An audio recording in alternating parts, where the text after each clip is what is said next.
மக்களே, இன்று நாம் திருக்குறள் 364ஆம் குறளை பார்க்கிறோம். இது திருக்குறளின் அறத்துப்பால் பகுதியில் உள்ள துறவறவியல் என்னும் பகுதியில் இடம்பெற்றுள்ள அவா அறுத்தல் அதிகாரத்தைச் சேர்ந்த குறள். தூய்மை என்பது அவாவின்மை மற்றது, வாய்மை வேண்ட வரும்.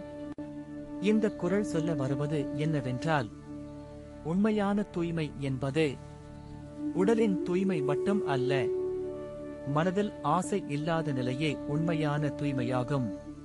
அந்த நிலை உண்மையையும் நேர்மையையும் விரும்பி வாழ்வதால் கிடைக்கும். ஏனெனில் அளவற்ற ஆசைகள் மனதை மாசுபடுத்துகின்றன.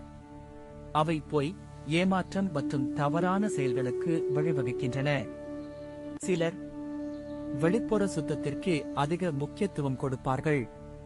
ஆனால் மனதில் பேராசை இருந்தால் அது உண்மையான தூய்மை அல்ல.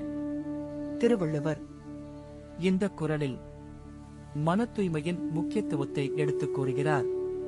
ஆசைகள் குறைந்த மனம் அமைதியாகவும் நேர்மையாகவும் இருக்கும். உண்மையை விரும்பும் மனம் பேராசையிலிருந்து விடுபடும். அதுதான் உயர்ந்த வாழ்க்கை, அதுதான் உண்மையான தூய்மை. அதனால் நாம் வாழ்க்கையில் வெளிப்புற சுத்தத்தோடு மட்டுமல்லாமல் மனதிலும் தூய்மையுடன் வாழ வேண்டும். இதைத்தான் இந்த குறள் மிக அழகாகச் சொல்லுகிறது. தூய்மை என்பது அவாவின்மை மற்றது, வாய்மை வேண்ட வரும். அடுத்த குறளில் மீண்டும் சந்திப்போம்.